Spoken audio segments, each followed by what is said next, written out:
con Gustavo Alegret. Continúan las protestas en Honduras. Juan Orlando Hernández, un presidente en problemas. Cuenta regresiva para el primer debate de los que aspiran a la nominación demócrata. ¿Será un todos contra Joe Biden? Y también hay protestas en Praga. Piden la dimisión del primer ministro. Aquí comienza Club de Prensa con Gustavo Alegret. Estas y otras cuestiones de la actualidad, una actualidad que vamos a analizar hoy con las opiniones de quienes ya nos acompañan aquí en Washington, con Rafael Bernal, es periodista del portal especializado en información política The Hill. Rafael, ¿cómo estás? Buenos días. Muy bien, buenos días. Gracias por estar con nosotros. Y con Juan Carlos Hidalgo, es analista del Instituto Cato, uno de los institutos más relevantes de la capital estadounidense. Juan Carlos, ¿cómo estás? Buenos días. Buenos días. Esa mirada que nos lleva para abrir este programa a la preocupante situación que vive Honduras. No son horas, son días los que llevan las protestas en las calles, pero lo que está pasando es que esa tensión no decae, sino todo lo contrario, aumenta, y en las últimas horas hemos visto cómo el ejército ha entrado en una zona universitaria conocida como la Ciudad Universitaria, que alberga, entre otras, a la Universidad Nacional Autónoma de Honduras. Allí el ejército se ha enfrentado a jóvenes manifestantes que de manera violenta protestaban por esas reformas que impulsa el ejecutivo de Juan Orlando Hernández, que intenta apaciguar a la población que está en contra por esas protestas, particularmente por la reforma del sistema de salud y también de la policía. Protestas que continúan y que han aumentado. Escuchábamos en el programa La Mañana el análisis o las explicaciones de cómo estudiantes recibieron impactos de bala, hay heridos y se ha violado lo que es una ley del año 1957 que prohíbe la entrada del ejército en esos recintos universitarios. Juan Carlos. Creo que eso es lo más grave de esta situación, estas leyes que protegen la autonomía universitaria, aunque muchas veces son malentendidas y se da a entender de que las fuerzas del orden no pueden entrar bajo ninguna circunstancia a los recintos universitarios. La verdad es que no es eso. Si usted comete un crimen fuera y entra al recinto universitario, la policía debería estar en capacidad de poder entrar a buscarlo, pero no el ejército. El ejército ya estamos hablando de algo en otro orden de magnitud. Y bueno, esto es una situación muy complicada para Honduras, puesto que la gran discusión sobre Honduras en este momento es si hay una dictadura o no es una dictadura. Se ha hablado mucho de Ortega, se ha hablado mucho de Venezuela, pero en el caso de Honduras sabemos de que Juan Orlando Hernández logró la reelección mediante situaciones sumamente anómalas. Una de ellas fue primero que había una prohibición para la reelección. Una prohibición para la reelección que dio pie a que se depusiera un presidente en el 2009 que intentó cambiar la constitución para reelegirse. Y en ese entonces el establishment político y judicial de Honduras se movió para impedir que Mel Zelaya lograra su objetivo. Curiosamente, uno de los partidos que en ese entonces lideró la campaña por la no reelección de Mel Zelaya, luego es el que, bajo el mandato liderazgo del entonces presidente legislativo, Juan Orlando Hernández, es el que entonces hace una arremetida para cambiar la Constitución. Se remueven a los magistrados que se habían opuesto a cambiar la Constitución, se pusieron nuevos que esta vez sí estuvieron de acuerdo mediante una acción de inconstitucionalidad como la que ha hecho Evo en Bolivia, como la que hizo Oscar Arias en Costa Rica. Que fue el primero, tú lo explicaste en este programa. Que como lo hizo Daniel Ortega, pues decir que la Constitución viola el derecho humano a la reelección bajo la Carta Interamericana de Derechos Humanos. Pues entonces se abolió los términos presidenciales, pero en este caso se abolieron por completo también. O sea, Juan Orlando se puede volver a presentar para la reelección ad perpetuum. Y ese es uno de los grandes debates en este momento en Honduras. Entonces, no solo se presenta para la reelección en circunstancias sumamente anómalas, sino que gana la reelección en una de las elecciones más inexplicables que ha habido en tiempos recientes en América Latina, desde yo creo que del 88 en México, que es que iba ganando Nasrallah, recordemos, el candidato de la coalición de Alianza Libre, y con el 67 o algo por ciento de los votos, iba con 5 puntos de ventaja, se cae el sistema, vuelve a los 2 días y de repente Juan Orlando remonta esos 5 puntos que le llevaba a Nasrallah. Así que desde entonces el ambiente en Honduras, bueno, básicamente desde la remoción de Zelaya, que va a ser el 10º aniversario, pero desde la elección de Juan Orlando, hace más de un año, el ambiente ha estado altamente enrarecido y la discusión es, ¿estamos ante una dictadura o no estamos ante una dictadura? Hay amigos en Honduras que me dicen, no estamos ante una dictadura. ¿Qué crees?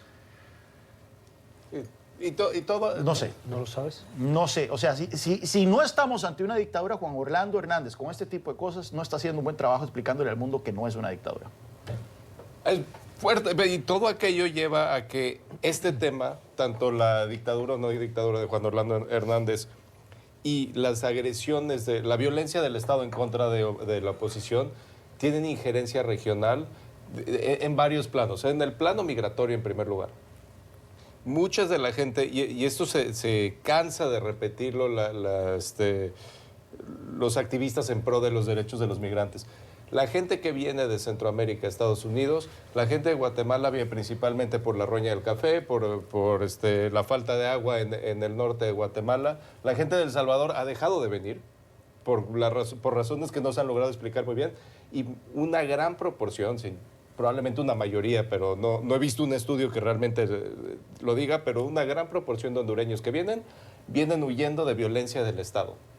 Este simplemente es otro ejemplo de la violencia del Estado que está perpetrando Juan Orlando Hernández. Lo que pasa es que, para ser justos, habría que decir que no es la única violencia. Antes que esta violencia que estamos viendo ahora, la violencia en Tegucigalpa o la violencia, por ejemplo, en San Pedro Sula, que es San Pedro Sula llegó a ser la ciudad más violenta. Y por eso soy renuente. Esa no es violencia de Estado. Tal vez el Estado falla en prevenir o en contener esa violencia. Por eso soy renuente a decir que una mayoría, porque no he visto un estudio que diga una mayoría, pero sí hay una gran proporción que anecdóticamente en la frontera, y las anécdotas, lo discutimos fuera del aire, las anécdotas no deben de considerarse estadísticas, pero sí es una anécdota que se repite mucho en la frontera, gente diciendo, yo huí de mi pueblo porque llegaron soldados a revisar mi casa, porque vi este tipo de violencia. Que la violencia de las pandillas y el narcotráfico también es un factor enorme. Lo irónico, aquí hay que tener claro varias cosas. También hay elementos desestabilizadores del otro lado. O sea, Mel Zelaya no es ningún angelito. Sí, no, claro. Y desde que Mel Zelaya fue removido del poder, Mel Zelaya se ha incurrido y sigue incurriendo en tácticas desestabilizadoras de todo tipo, organizando caravanas. O sea, gente suya ha sido detenida en Guatemala y lugartenientes de él y devueltos a Honduras porque eran de los organizadores principales de estas caravanas. O sea, hay un elemento que no podemos... En esta narrativa, si Juan Orlando es un dictador o no es un dictador, si es un represor, no podemos ignorar la otra acera, que es Zelaya, su gente, incurriendo en tácticas desestabilizadoras para luego generar este tipo de titulares y este tipo de prensa hacia Honduras. El tema económico es interesante porque con el acuerdo stand-by que hizo Honduras con el FMI, la situación fiscal se estabilizó mucho. Ahora bien, se estabilizó mucho a través de altos impuestos, el crecimiento sigue siendo muy bajo para un país que necesita estar creciendo al 6-7% si quiere salir de la pobreza y demás.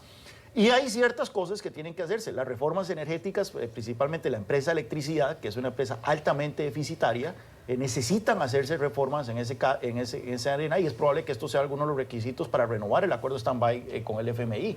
Es probable eso va a generar oposición por parte de la gente de Zelaya y demás y que entonces vemos este tipo de situaciones. Pero nuevamente, ninguno de los dos lados se ve bien. Por un lado, Juan Orlando recurre a medidas que claramente son represivas, que no tienen justificación alguna, pero también tenemos que tomar en cuenta el papel que juega Zelaya. Y tiene ciertamente la delincuencia, o sea, también hay factores externos que no son culpa ni de Orlando ni de Zelaya, que no son realmente culpa del ámbito político, pero que afectan a Honduras desde fuera.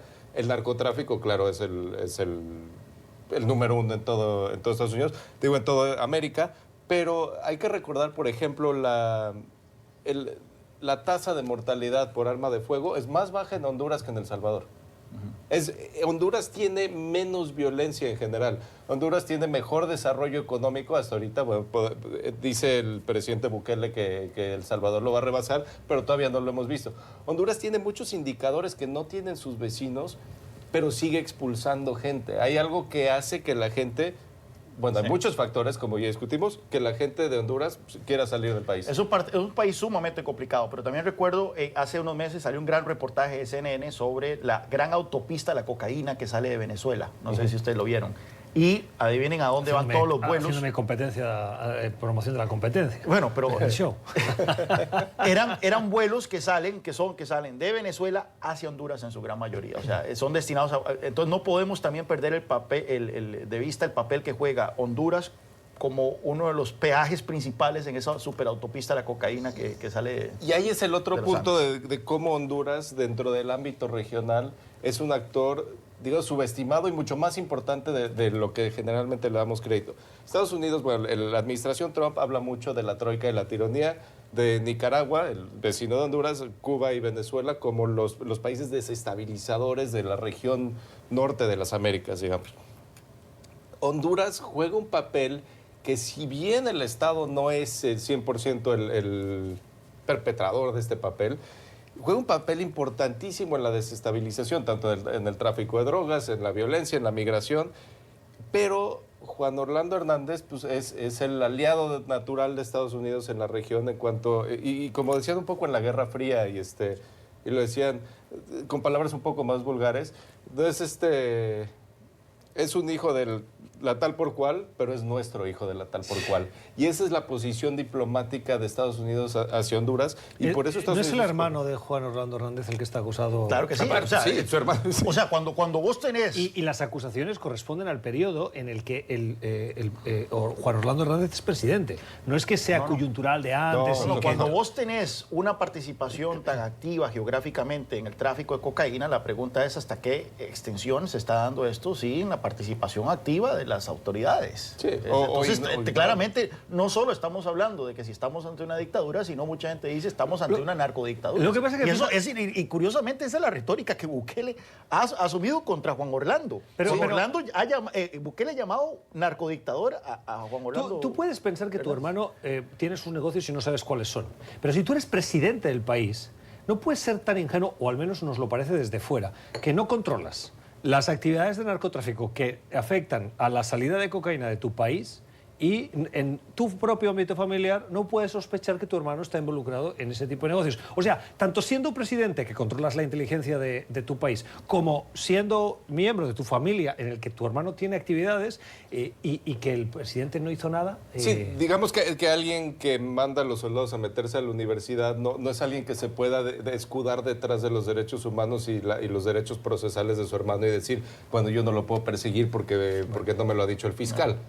No, o sea, no es una excusa que tenga Hernández. La situación en Honduras, de la cual estamos pendientes en las últimas horas, incremento de la tensión en ese ámbito universitario con presencia de militares, lo cual agrava, como decían nuestros analistas, aún más la situación. Vamos a cambiar de asunto antes de ir a la pausa. La Organización de Productores de Petróleo del Mundo alerta que el pacto que tienen, recuerda que el mercado del petróleo no es un mercado abierto, competitivo, está dirigido por un cártel de países que producen y que entre ellos se ponen de acuerdo para controlar la producción y así los precios, por lo tanto sus ingresos. Bien, estos países tenían un acuerdo de ir reduciendo poco a poco, debido al precio bajo del petróleo, la producción del combustible o del petróleo, para incrementar un poquito los precios, de tal manera que sus ingresos aumentaran, pero no mucho, para no afectar tampoco la economía mundial. En cualquier caso, en las últimas horas, frente a una reunión que se tiene que producir próximamente, el 1 y 2 de julio, alertan los miembros del cártel de la OPEP que la inestabilidad en Irán y en Venezuela puede acabar afectando a ese pacto. Sí, la OPEP se ha visto debilitada desde... Yo creo que el momento de cambio fue la primera guerra del Golfo, donde Estados Unidos agarró mucho más injerencia política sobre ciertos miembros, sobre Arabia Saudita y Kuwait, y la segunda guerra del Golfo, donde Estados Unidos hasta cierto punto asumió control sobre la producción iraquí, aunque no... Ese es un tema que se puede discutir por horas. Ahora... las otras dos cosas que afectaron muchísimo es la producción extra de Estados Unidos, el shale gas que llaman, y la producción de arenas petroleras de Canadá. Finalmente la OPEP lo que están diciendo aquí es que ya no tienen el poder que tenían antes, sí, y que las sanciones que Estados Unidos impuso a Irán y Venezuela ya les afectan y ya no pueden contrarrestar como lo hicieron en 1973. Simplemente no controlan el mercado, no son el cártel que fueron en esa época y pues, lo están diciendo. Pero no son el cártel de esa época porque no quieren. No, y porque querer querrían. Claro que querrían, pero y porque no controlan los medios de producción como lo hicieron en esa época. Sí, es que hay que entender todo lo que está detrás de la Revolución Shale, ¿verdad? La Revolución Shale es sumamente versátil. Son mini pozos petroleros que se pueden desconectar o poner en producción muy rápido. No son las grandes plataformas petroleras o exploraciones petroleras que requieren mucha inversión de entrada y que por lo tanto hay que mantener funcionando, no importa el precio del petróleo. Entonces, ¿qué pasa? Tenemos una situación en donde si el precio del petróleo supera, qué sé yo, los $65, que es por donde está ahora, entonces entran rápidamente a producir los productores de shale aquí en Estados Unidos. Y eso entonces baja el precio. Y importante luego, decir que es porque se vuelve rentable, no es rentable. Una conspiración. No. Es una cuestión de señales de precio. Sí. Entonces, ahora tenemos una situación donde la producción en Venezuela ha colapsado. Venezuela está produciendo menos petróleo ahora que Colombia. Ojo, ya lo superó Colombia en producción petrolera. Los 700.000 llegó a estar más por encima de los 2 millones, casi 2 millones y medio. Claro, y ahora solo está por encimita de los 700.000, que aparte de eso está teniendo problemas en colocarlo por las sanciones en exportación. El petróleo producido por Irán se está retirando del mercado. También la inestabilidad en Libia ha retirado cierta cantidad de cientos de miles de barriles de petróleo al día. Entonces, ¿qué ocurre en este caso? En este caso es cuando entonces se suponía que el precio del petróleo debería aumentar debido a pero, nuevamente, la capacidad que tiene Estados Unidos de cumplir esta demanda. Aparte de eso, hay que también reconocerlo, la relación que tiene la administración Trump con Arabia Saudita ha hecho que es una relación muy personal entre Trump y Jared Kushner y el príncipe de la corona, ha hecho entonces que Arabia Saudita también aumente la producción cada vez que el precio del petróleo aumenta un poquito para estabilizar los precios mundiales. Bueno, vamos a la pausa en este Club de Prensa. Al volver vamos a hablar de los últimos detalles, la cuenta regresiva para el primer debate demócrata de los candidatos que buscan la nominación del partido. Son 23, tantos que han tenido que dividir el debate en 2 días.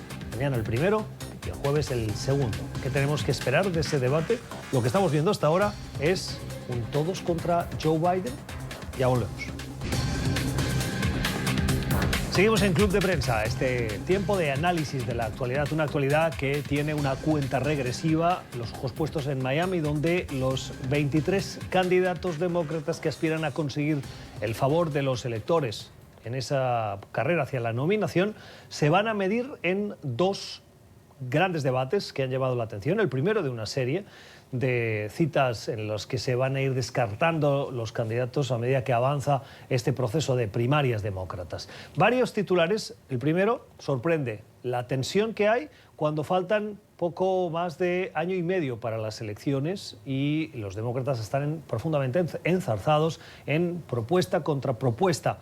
Figuras que destacan en las encuestas: Joe Biden, el ex vicepresidente de Estados Unidos, una figura política de mucha carrera en el país, en el Congreso, y que ahora mismo lidera la intención de voto de los demócratas. Los debates sí pueden servir para tal vez cambiar esa intención de voto. También Bernie Sanders, apodado ya como el socialista, Elizabeth Warren junto a Sanders, o el alcalde de South Benton en Indiana, Pete Buttigieg, son los nombres que más suenan, junto al que también nos acordamos ahora, Kamala Harris.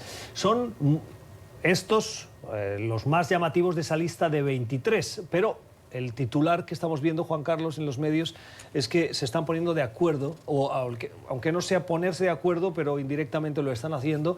La diana de casi todos ellos es Joe Biden, que es quien va adelante. Pues claro, esa es la dinámica. Recordemos que en la primaria republicana para la elección del 2016 eran todos contra Trump en su momento, aunque de vez en cuando se atacaban también entre ellos. Está aquel episodio famoso en que Chris Christie en un debate atacó durísimo a Marco Rubio, claro, y destruyó a Marco Rubio, pero Chris Christie en el proceso también se hundió con él.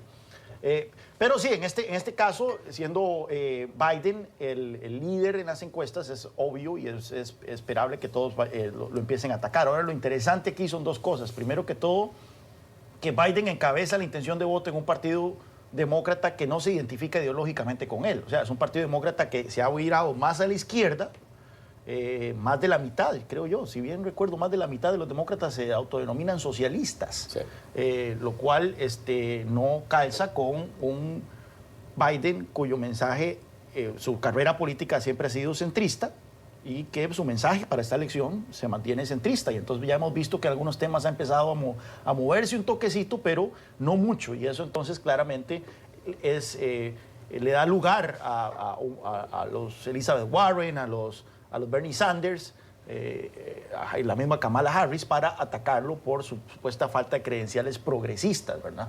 Y por el otro lado está el tema que también va de la mano con esto, no tanto, pero va de la mano, que es el hecho de que Joe Biden llegó al Senado en 1969. O sea, estamos hablando de hace 50 años. ¿79 o 69? 69.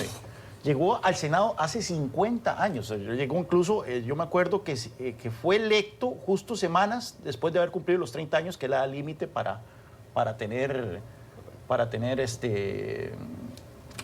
poder entrar al Senado. Entonces, es una persona que hizo su carrera en el Senado en los años 70, 80 y 90. Para un partido que ahora está dominado por la agenda millennial, o sea, son los millennials, uno de los core constituencies, ¿verdad? Uno de los grupos de votantes más fuertes del Partido Demócrata, tener a alguien que encabeza la visión de la intención de voto del partido, que hizo sus armas en los años 70, 80 y 90, es algo simplemente que no es compatible, ¿no? Entonces, es ahí en donde están enfiladas los tiros. Uno ve, por ejemplo, el discurso de Pete Buttigieg, que no es del ala progresista del Partido Demócrata. Él está manejando un discurso bastante centrista, pero su mensaje es generacional, diciendo Biden jugó desde otra época, no calza con nuestros valores. El mismo Beto O'Rourke anda también por esa línea. Y por otro lado están los ataques que un Sanders no puede acusar a Biden por temas generacionales, al final de cuentas tienen casi que la misma edad, pero sí por temas programáticos en un partido que no refleja el récord de Joe Biden, ¿no? ¿Creen que estos ataques entre ellos que se van a recrudecer y que hoy los veremos seguramente, hoy no mañana, y el jueves en los debates, pueden acabar perjudicando al Partido Demócrata o lo pueden fortalecer?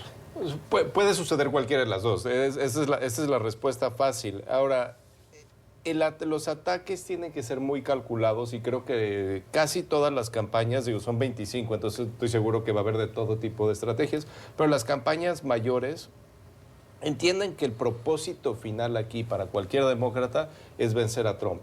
Que si hacen algo que debilite al nominado demócrata, todos pierden, porque todos estos son miembros del gabinete que sigue. Bueno, no todos, pero varios de ellos van a ser miembros del gabinete. Y tienes gente como Julián Castro que sabe bien que está difícil que gane la presidencia. O sea, sabe bien que está difícil que llegue a las últimas instancias, pero también sabe bien que representa una comunidad hispana que va a ser muy importante en la votación. Entonces, él no tiene interés en destrozar a quien logre ser nominado. Claro que quiere ganar, pero todos son realistas. Hay una serie de candidatos que...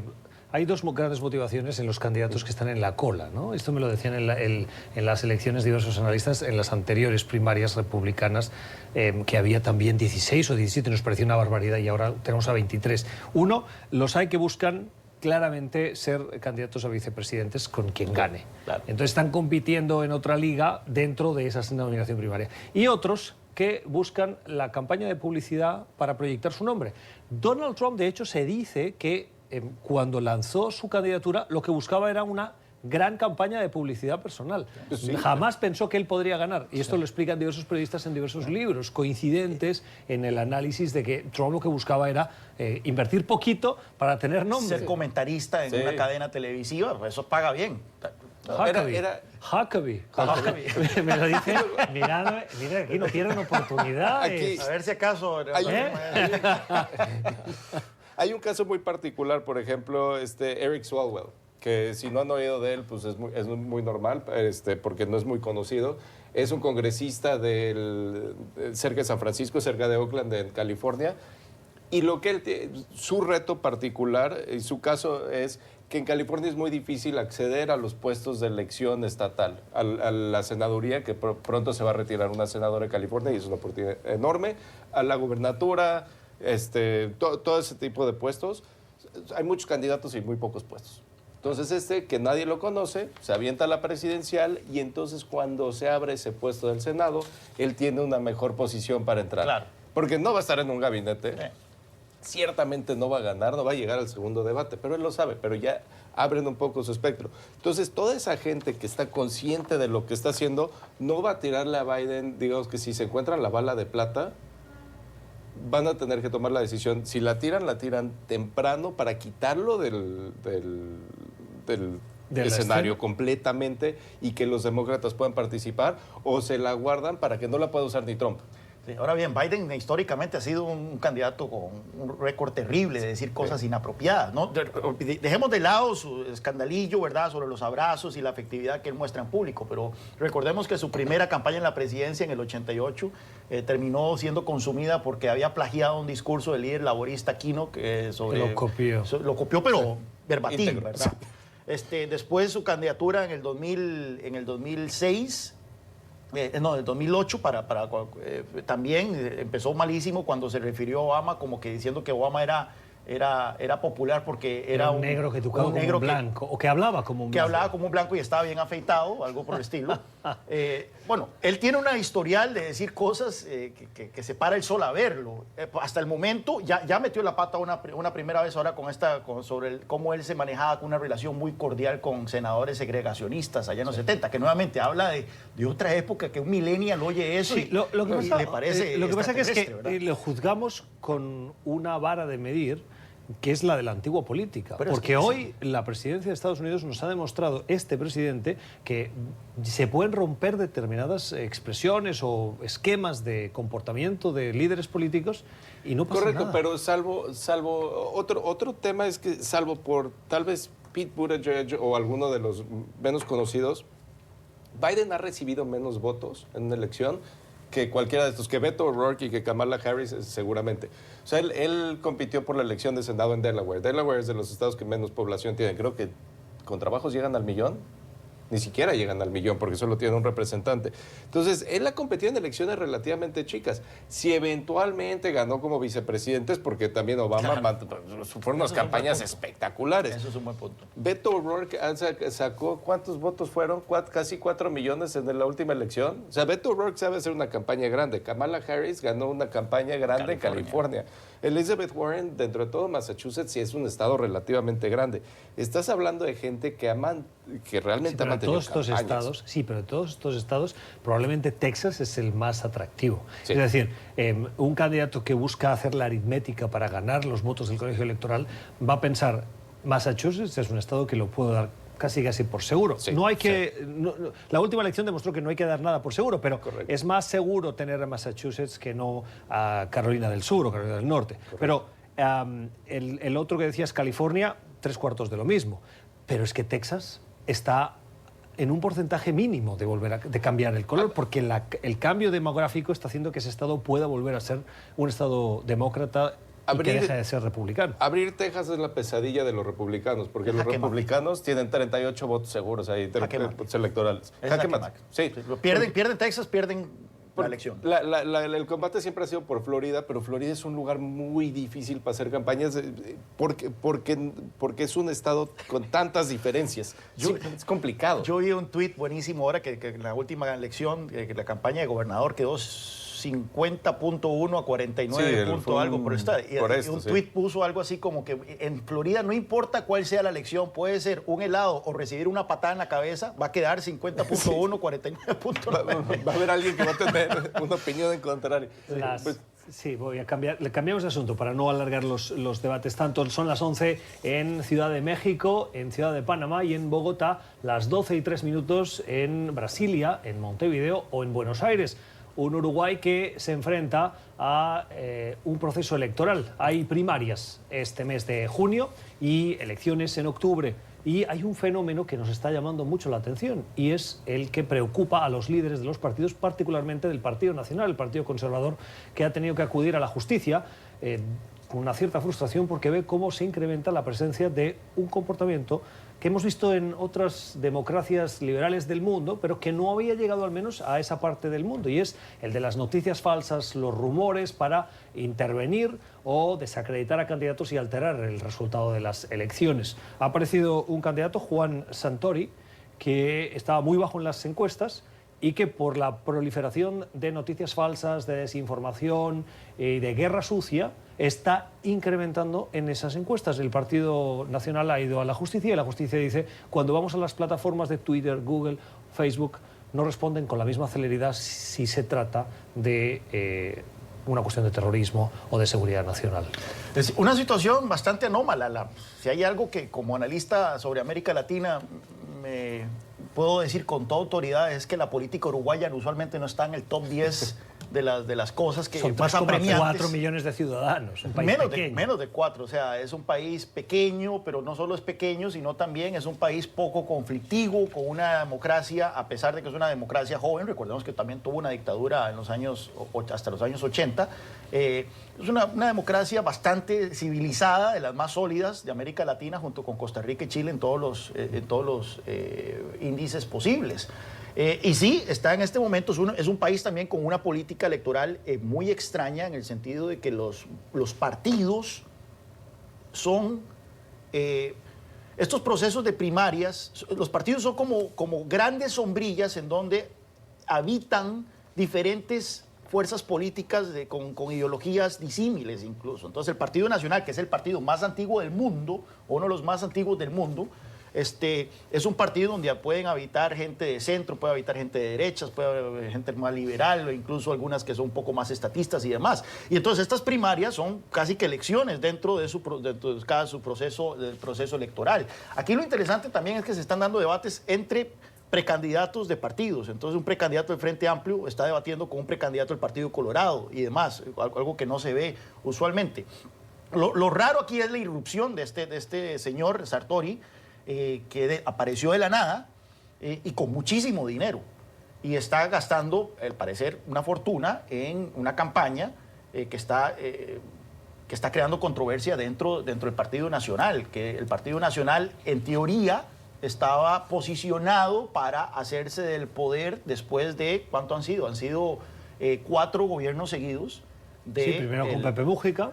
No, primero fue Vázquez, luego Mujica, ahora Vázquez, otra vez. Entonces han sido 3 gobiernos seguidos consecutivos, 15 años ya van de gobiernos del Frente Amplio, con una economía que ha sido estable, aunque eso es otro tema de discusión, ahí el tema, pero lo cierto es que Uruguay es el país que tiene la tasa de crecimiento económico sostenida más larga, de verdad, en América Latina, pero con una criminalidad en aumento, con estándares educativos en deterioro y demás. El punto es que el Partido Nacional estaba posicionado entonces para hacerse con el poder. Sin embargo, la irrupción de Sartori está carcomiendo, destruyendo al Partido Nacional desde adentro, y claramente es algo que no se había visto en tiempos recientes en Uruguay. No sé si es circunstancial o tiene alguna relación con la aparición de ese movimiento, de esa presencia de noticias falsas, pero les doy el dato. Sartori es yerno de un multimillonario ruso llamado Dmitry Rybolovlev.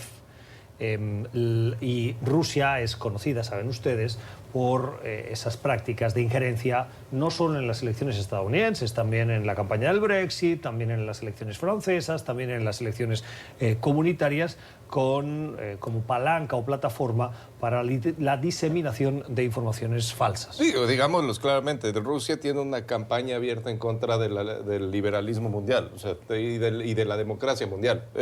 Es muy claro, simplemente es difícil aceptarlo cuando uno es presidente de un país que se pudo haber beneficiado tal vez del tema. Y aquí vemos 2 temas que están afectando a Uruguay, que están afectando a las elecciones en toda Latinoamérica y en cierta medida en todo el mundo. El primero es Google, Facebook y Twitter no responden por área temática, como lo dijiste. O sea, si se está hablando de un llamado al terrorismo, son muy rápidos en responder, lo cual todo el mundo está de acuerdo, deberían de serlo, ¿no? Si hay un tema político, les cuesta más trabajo porque sí es más complicado.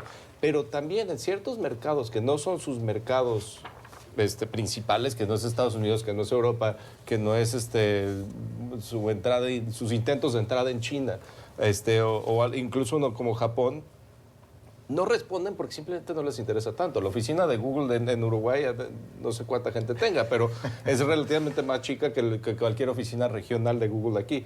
En México se vio el caso, y una anécdota curiosa, en México cuando la elección del presidente Trump y Twitter estaba, digamos, moviendo mercados, dicen los rumores bastante bien confirmados que quien era jefe del Banco de México en esa época dijo, oye, ¿y si compramos Twitter y lo corremos? Y vieron sus cuentas y les alcanzaba. Y eso es simplemente lo que estaba, la respuesta de él era un poco de, a Twitter no le interesa qué sucede en Uruguay. Entonces, ¿por qué Uruguay tiene que vivir con las políticas de uso de Twitter? Ahora bien, aquí el punto es, yo creo que la prensa establecida está llamada a tratar de contrarrestar las noticias falsas. En Costa Rica se ha hecho en esfuerzos de chequeadores de noticias, ¿verdad? Inmediatamente si circula por internet un meme o algo que incurre en una falsedad, La Nación de Costa Rica, otros medios sacan una nota diciendo no coma cuento, que es una expresión, esta es la realidad, punto. Pero está bien el uso del lenguaje popular para hacer frente a esos memes, porque normalmente ellos sí saben utilizar ese lenguaje popular para desacreditar. Y brevemente, Finlandia como Estado ha tenido mucho éxito en educar a su población, en reconocer qué es una noticia real y qué no es una noticia real. Te diría que me gustaría ver los índices de educación. Bueno, están empezando tienen una base mucho más alta, claro. Pero aparte están haciendo un esfuerzo en ese tema en particular. Cerramos el argumento que tenías abierto. Yo pensaría que Uruguay es uno de los países mejor posicionados en América Latina para tener este tipo de discusión. ¿Por el nivel de educación? Por el nivel de educación. El análisis de nuestros invitados. Vamos a la pausa y regresamos con otras cuestiones de la actualidad. Nos vamos a Praga, donde hay protestas. Explicamos por qué. Hay inestabilidad también en Praga, que es la ciudad europea que en 30 años no había visto unas movilizaciones tan masivas. Hemos visto fotografías de miles de personas, de 250.000 personas, según los propios organizadores de las protestas, que han salido a las calles pidiendo la dimisión, la renuncia del primer ministro. Sí, Babis, espero haberlo pronunciado correctamente. Andrej Babis. Andrej Babis. Me llama la atención que es una protesta de cierto modo ambientalista en contra de Babis y su relación con su propia empresa de agroalimentos. Es un poco lo que hablabas hace rato. Es esta idea de los millennials tienen otra base política de las generaciones anteriores. Y aquí se está viendo un poco esa tensión y es un poco más es un poco refrescante ver esta protesta en contra de las protestas del otro que estábamos hablando, que a veces hay ciertos intereses internacionales que están metiendo problemática. El hecho que los millennials estén buscando logros ambientales mejores y un futuro ambiental más positivo, es un pedido político muy claro, ¿no? Es un pedido político que tiene un buen sentido. Simplemente queremos que el mundo, cuando nosotros seamos viejos, siga siendo habitable. Pero se le acusa de abuso de fondos europeos y además está pendiente de un juicio. Esas protestas son las protestas más importantes que ha visto el país desde la caída del comunismo en el año 89. Claro, y se ve que... O sea, y eso sumado corrupción y ambientalismo es un tema muy también bueno demuestra que la calidad democrática de sus ciudadanos o la tolerancia con la corrupción de los ciudadanos checos es bien fina. Sí, aquí lo que interesante es que Babis forma parte de la República Checa, de la tendencia que ha caracterizado este grupo que se llama el Grupo de Visegrado, que son Hungría, República Checa, Eslovaquia y Polonia, que se ha convertido como un grupo dentro de la Unión Europea, en donde la mayoría de los países han asumido este giro antiliberal. Recordemos que Orbán, el primer ministro Víctor Orbán, el primer ministro de Hungría, dio un gran discurso donde él dijo que él creía en la democracia iliberal. Y bueno, el giro que ha dado Hungría ha sido tal vez el más marcado de todos, seguido por Polonia en esa dirección, pero Babis también llegó al poder dándole un giro iliberal a la democracia checa, en coalición con el Partido Socialdemócrata, que el Partido Socialdemócrata en República Checa es un partido muy pro-Rusia. El actual presidente checo es muy pro-Rusia, muy amigo de Vladimir Putin. Entonces, también aquí está ese contexto, ¿verdad?, de que la percepción de que Babiš no solo es corrupto, sino también la percepción de que Babiš está llevando a la República Checa en un camino que no es el camino liberal que había caracterizado a la democracia checa en su época postcomunista y que es distinto a lo que acaba de suceder en Eslovaquia. En Eslovaquia acaban de escoger a una mujer como primer ministra con credenciales liberales impecables, pro-europea, pro matrimonio igualitario, pro economía de mercado. Y entonces probablemente están viendo con mucho envidia, toda esta gente que está tirada en las calles de Praga, están viendo con mucha envidia lo que está ocurriendo en Bratislava, que era, recordemos, el mismo país hasta los años 90. Sí, y se ve un paralelo un poco con la elección de alcalde en Estambul, ¿no? donde esta idea iliberal perdió el presidente Erdogan, que fue el poder. Sí, lo conversamos ayer en Club de Prensa. La derrota de Erdogan. Es una derrota fuertísima, 25 años después. Sí, 25 años de alcaldía islamista, del partido Justicia y Democracia de Erdogan, y se repitieron las elecciones con las acusaciones de supuesta corrupción, y parece ser que la oposición no solo ha vuelto a ganar, sino que ha ampliado la ventaja respecto de la primera. Sí. Yo mencionaba el caso de Eslovaquia. En Eslovaquia hubo protestas también el año pasado pidiendo la dimisión del primer ministro, se me olvida su nombre, que también era un primer ministro que calzaba con este patrón iliberal del Grupo de Visegrado. Cayó, hubo elecciones, y ahora se eligió a esta mujer con un impecable récord liberal. Entonces es probable que los checos, recordemos que eran en Checoslovaquia hasta 1991, si bien recuerdo. Los que estudiamos en esa época nos sigue saliendo Checoslovaquia. Sí, de repente. Tenemos que decir, no, ya no. O sea, estén del apostando a repetir lo que ocurrió en Eslovaquia, pero lo cierto es que el camino para resolver este tipo de situaciones es mediante una elección.